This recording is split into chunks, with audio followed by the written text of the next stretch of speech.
This all comes back to Trea Turner, man. It's what it all comes back to. 223, 273 on base percentage, 349 slug, a 622 OPS. This guy has to figure it out. If Trea Turner is going to do this all year, this team has no shot offensively. It all comes down to Trea Turner. It all comes down to Trea Turner, man. It does, and that's why I'm on this show all the time talking about Trea Turner. Because as you've said, as I've said, he is the guy that should be way better than he is the one guy like that when you watch play, you're like, he should be so much better than this. Like, truly, his OPS right now is 200 points below what it ought to be. There's no words, Bob. There's no words to talk about with this, right? I mean, we all know that if you go back in time, you climb into the DeLorean and go back to, 2023 offseason or 2022 offseason into 2023, that the Phillies would probably, if they had their option to, have hindsight be 2020, they would not sign this contract. I don't kill the Phillies for signing this contract, and I'll tell you why. Because they desperately needed a shortstop. Like we do forget, right? Like, well, what do they need? A shortstop. And there were a number of them on the market. None of them have been great. Like a Lindor has been, like he's had his moments, but like he's not been like otherworldly. Who was the other one? Bogarts. It hasn't really been great. Like, and that's not a great contract either. No, and this guy won a batting title, and like there's been some moments, and he's had some postseason homers, and I'm trying here. Yeah. But like I don't kill them for the signing. Like it made sense. I also thought in terms of his like body type and how athletic he is, that like, I wasn't expecting to pop 25, 30 home runs a year for 7 years on this deal. But like I thought like we'd get more in 23. I thought we'd get what we saw last year, like maybe not a batting title, but like a guy that you're like, he's a top 7 shortstop despite some defensive limitations because of what he can do offensively.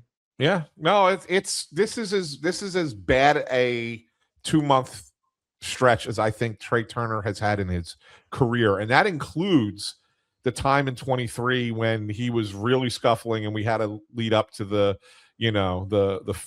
contrived standing ovation nonsense too. Like this is the worst 2-month stretch of his career. He has to turn it around. Has to. Otherwise, we have nothing to talk about the rest of the year, Bob. Like really, we'll be just talking about some other things, some fun frivolities in baseball, right? Like that's what we'll be doing on this program if Trea Turner doesn't figure it out, because the team cannot win without him being better. They can't. There's not enough to add to overcome a $300 million player playing at below replacement level. Like you can't. That just does not exist. It's not fixable like that in the season. Well, I mean, I think you're absolutely right, and I guess we're stating the obvious in arriving at this conclusion. But where like you start to wonder, like, do you do the back of the baseball card thing, or do you do the baseball savant thing and how you evaluate the way this year finishes? Like you look at his expected batting average, it's 236. So like, it's a little bit better than what it is in reality, but go look again. And we mentioned this last week, a lot of blue on the baseball savant page. He's 30th percentile in expected batting average, 28%, or, like in terms of like low, 28th percentile. So the inverse of that would be what, 72? Like expected slug. It's at the bottom. Barrel percentage, bottom 30%. Like bat speed, bottom 40%. Chase rate, bottom 20%. Whiff rate, bottom 40%. Like it's a below league average across the board. There's nothing that he's doing in his at-bats right now. He's swinging more out of the zone. There's more whiff. There's nothing in his at-bats through 2 months that says like, hey, you can hold on to this. Like this is the thing that you look at with him and say, you know what? I know it's been bad, but we know who he is. We know what the pedigree is. And if he can continue to improve on these things, you're going to see it. You're going to see it soon. Like I want to believe that the turnaround is coming, but it's that blind, old school, back of the baseball card adage that's the only thing that you can latch on to right now with him.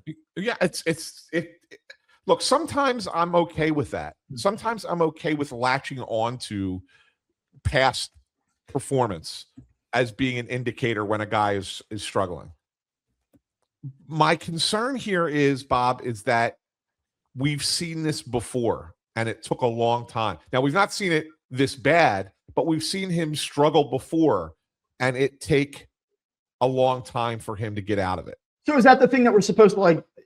Am I supposed to be encouraged that he was so bad in 23 and he was falling apart defensively and he was totally inside his own head and then kind of got like decent at the end of 23 and helped them make what, if you want to call that a run that ended in game 7 of the NLCS? Like, do I look at that as a positive in light of what's happening here this season? Or if I just look at it and say, like, this is 2 times now in 4 years, this guy's been unplayable, basically. Right. It's more a reflection on what it is and what he really is right now. Well, that's the frustration. It's because he's all over the place, right? I mean, because I look at, you look at 24 and 25. 24 he was injured. He got hurt, but he had some big stretches in there where he was awesome. Yeah, where he was pretty good, like really good player. And then last year was like, okay. Like last year he put it together, finally had a full season here and had a really good season. And his defense was improved, so that helped. Okay, now we're starting to see the guy. I mean, he may not live up to $300 million, but ultimately, if this is the guy that we're going to get, we'll take this. This will be good. This will be beneficial for this team. And then you got this, which is the worst yet. This is the worst yet. There's nothing comparable to this in his career ever.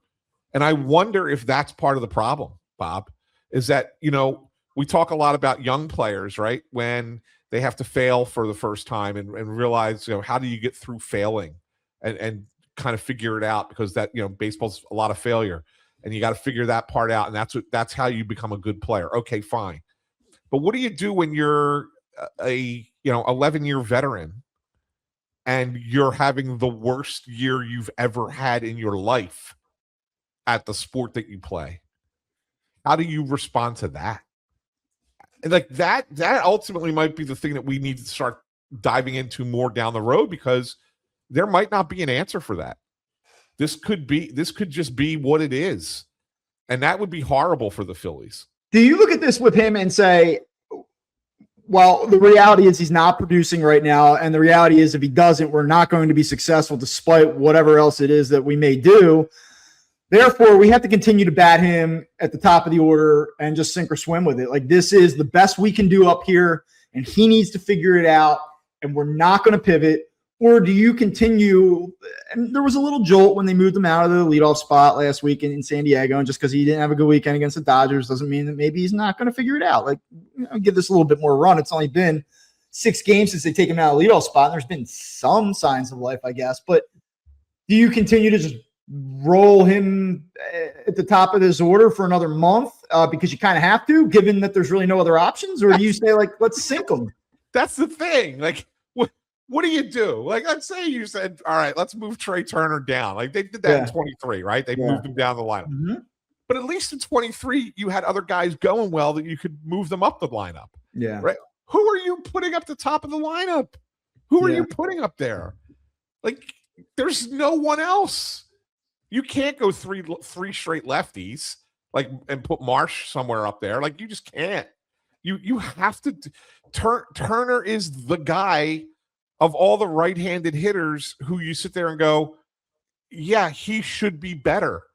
Like, if Bohm disappoints, okay, fine. Garcia's disappointing, okay, fine. Real Muto's 35, catcher breaking down, okay, fine. Whatever. Trea Turner's the guy. You have to put him at the top of the lineup. Yeah. Yeah. That's it. And you don't have another option. Well, let me give you this real quick, just to put a little context behind this. Trea Turner in 2023. Oh boy. I mean, this was bad too. His first on June 1st of 2023, through 54 games, Trea Turner was hitting 236, so 13 percentage points higher. Had a 280 on base percentage and a 651 OPS. These numbers are actually quite similar to what we're looking at right now. So I don't know, man. Like, I guess, like, maybe we should look at that and say, like, he was able to, when it was all said and done, finish the season at 266 with a 778 OPS. Like, he was in a position just 3 years ago, although 3 years is an eternity in baseball, especially when you're an aging player, but he was able to go from a 651 OPS on June 1st and finish with a 778 OPS by the end of the year. So, like, there is some precedent for this. And if he were able to do that, if he could do that again, hell, I would take 730. If you said at the end of the year right now, you can get a 730 OPS out of Trea Turner by the end of this season, I'd take that in a heartbeat. And if he could do that, and then you get those incremental improvements and those additions, then can this be an offense that you can at least like squint your eyes and talk yourself into being able to function in October? Yes, maybe. Yeah. But man, I feel exhausted. Like I haven't worked out yet today, and I feel like I just did. Like Bob, trying to get myself to that point. I'd take 266 the rest of the season from him. Say you're starting over right now. Like it's got to be 266 with like some extra base impact, though. I can't have the 788 OPS, right? Like, I mean, yeah. I'd take the end of 2023 numbers for the rest of the year. Yeah. Like I would. Absolutely.